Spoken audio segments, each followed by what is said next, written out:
Hi, everyone. Welcome to Everyday Real English from Real Life podcast.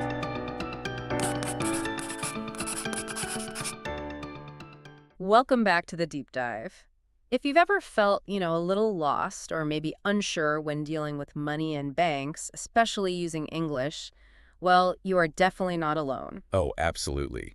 There are so many terms, so many steps, it can feel confusing sometimes. It really can. Banking has its own kind of language, doesn't it? It does. But the good news is the information you've shared with us today gives us a really great place to start. It's like having a map. Exactly. So our mission today is to dive into this material. We want to pull out the most important bits and give you a clear picture of, well, the essentials of personal banking. We hope this deep dive helps you feel more informed, maybe a bit more confident next time you need to do some banking. Think of it as building your confidence step by step. One concept at a time. Okay, so let's jump right in. Let's look at the fundamental tools first. The main types of personal bank accounts you'll usually find. Right. Based on what we've seen, you're really looking at two main accounts for, individuals. There's a checking account and there's a savings account. Okay, a checking account. Tell us about that one. What's its main purpose? So a checking account. This is really designed for your everyday money needs. It's where you keep the money you plan to spend fairly soon. Like for paying bills or buying groceries. Exactly. Paying bills, buying groceries, daily purchases, maybe shopping online. It's all about easy access to your money. Right. The money you need kind of flowing in and out easily. I think I saw it's sometimes called a current account too. Is that right? That's correct, yes. In some places, like the UK, for instance, they often call it a current account. But the purpose is the same. It's built for high-frequency use. High frequency, meaning you use it often. Yes, you can make transactions like taking money out or paying for things very often, even multiple times a day. That's really the key point. Yeah. It's built for daily transactions. Let me see that again, daily transactions. Okay, so checking account equals easy access, frequent use, daily transactions. Got it. So how does that compare to a savings account? What's different? Well, a savings account, like the name suggests, is mainly for saving money, usually over a longer period. Ah, okay. Saving. And the main benefit, the big appeal, is that your money can earn interest.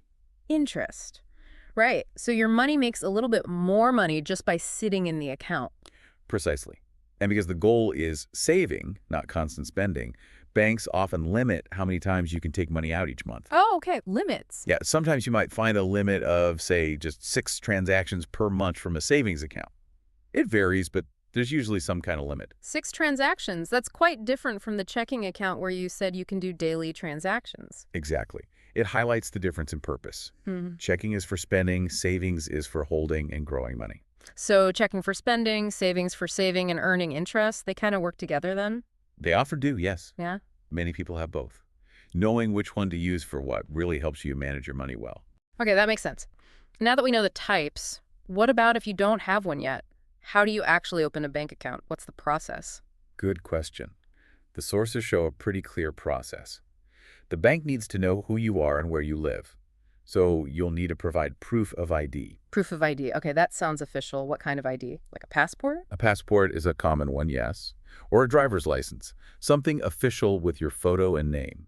You'll usually need the original document and maybe a photocopy too. Original and maybe a copy. Yeah. All right. What else besides ID? They'll also need proof of address. Proof of address. How do you prove your address? Well, proof of address shows the bank where you currently live. A common document is a utilities bill, for electricity or water, that has your name and current address on it. Okay, a bill. Or maybe the letter from your university if you're a student. Something official linking your name to your address. Again, proof of address. Got it. So proof of who you are, proof of ID, and proof of where you live, proof of address. What comes next? Then you'll usually fill out an application form. It asks for your personal details, maybe some job information too. An application form. Okay. And do you need money to start the account? Yes, typically there's a minimum deposit. You need to put some money in right when you open it. A minimum deposit. How much is that usually? Oh, it really varies. It depends on the bank and the type of account. We saw one example where it was just $50. Another was quite a bit higher, involving depositing $500 in cash plus an $800 check. So it can range quite a bit. Wow, okay. So it's good to ask about the minimum deposit beforehand. Definitely. So ID, address proof, application form, minimum deposit. Once that's done, what do you actually get? You'll typically receive a debit card.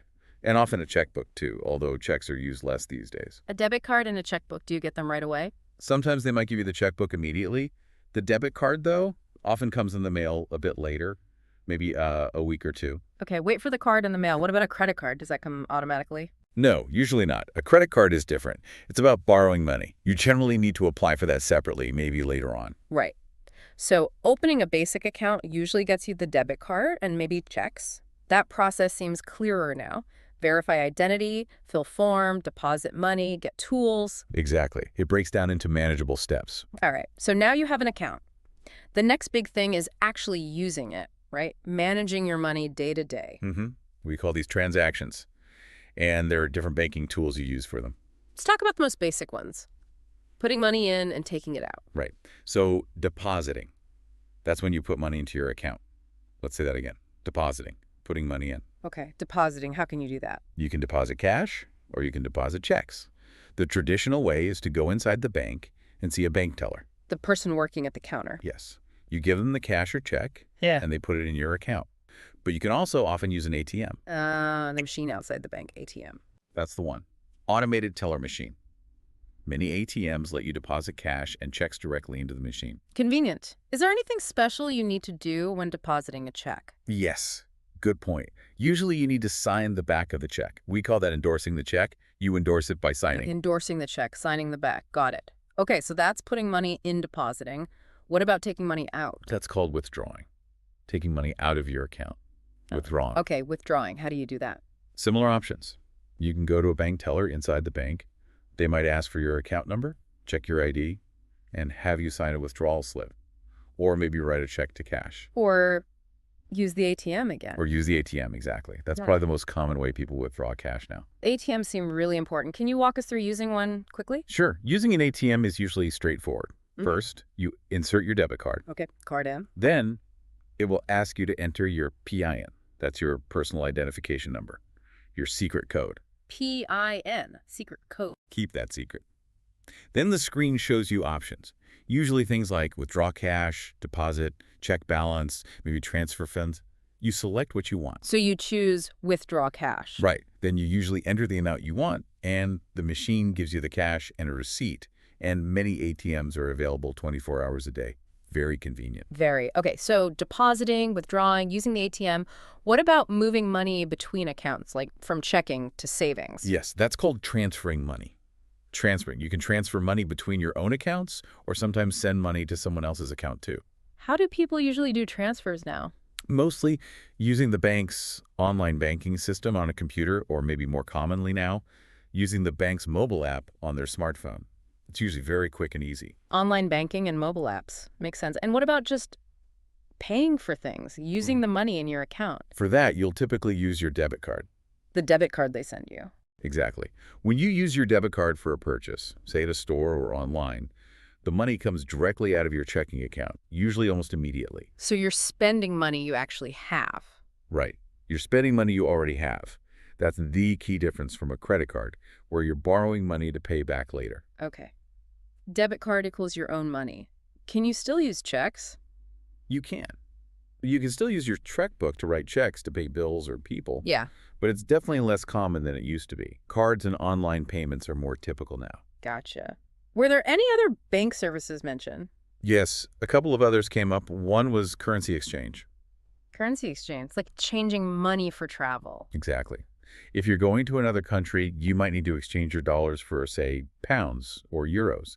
The bank can do this. They'll tell you the exchange rate, how much one currency is worth in another. Is there usually a cost for that? There might be, yes. Sometimes there's a small fee for the exchange service. It's good to ask. Okay.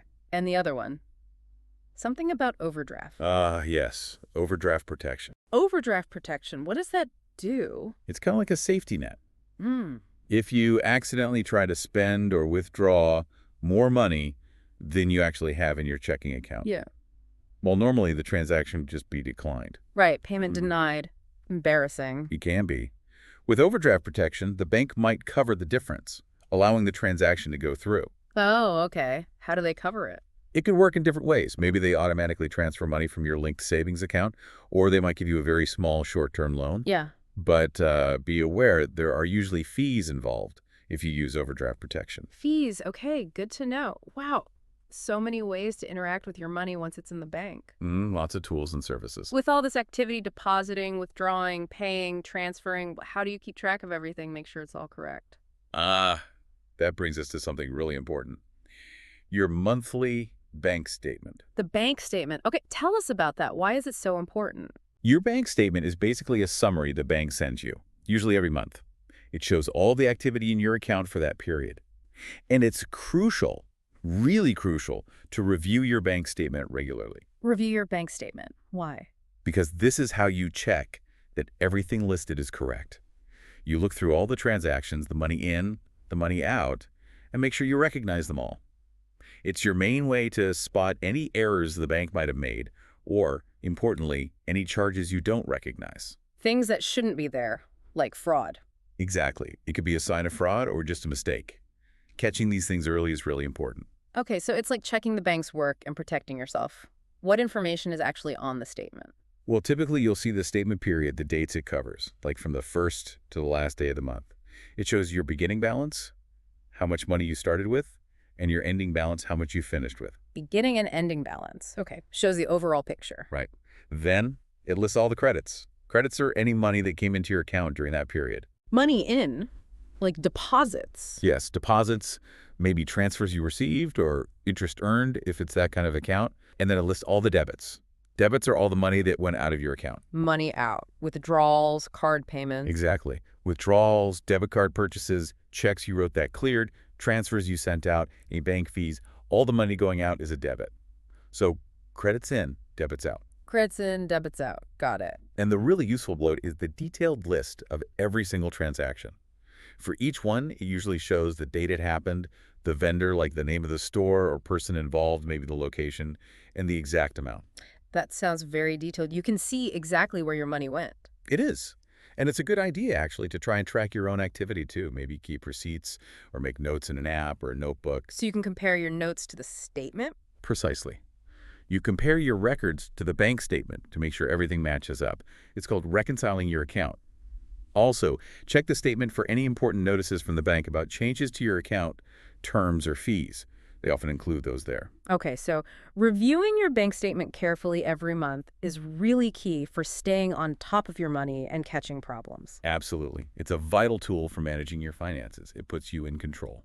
Now, we've mostly talked about personal banking, managing your own everyday money, but some of the materials also touched briefly on some broader financial things. That's right. Things beyond your basic checking and savings accounts. For example, we saw a mention of a mortgage. A mortgage? What exactly is that? A mortgage is a specific kind of loan.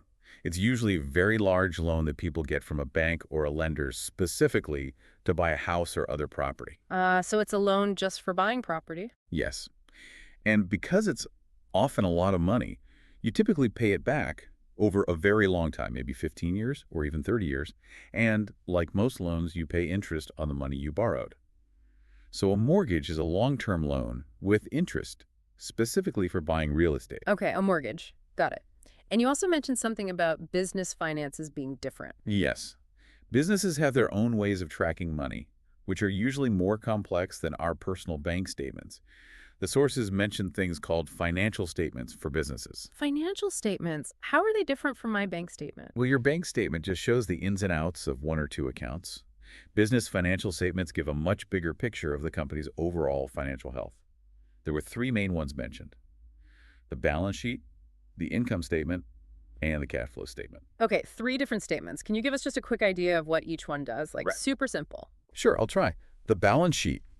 Think of it like a snapshot. It shows the company's financial position at one single point in time, like on the last day of the year. It lists what the company owns, its assets. Owns assets. Okay. What it owes to others, its liability. Where's the liability? And the owner's investment in the company that's called equity. There's a basic rule. Assets always equal liabilities plus equity. It has to balance. That's why it's called a balance sheet. It's a snapshot. Assets, liabilities, plus equity. A snapshot in time. Okay. What about the income statement? The income statement is more like a video. It covers a period of time, like a whole year or maybe 3 months.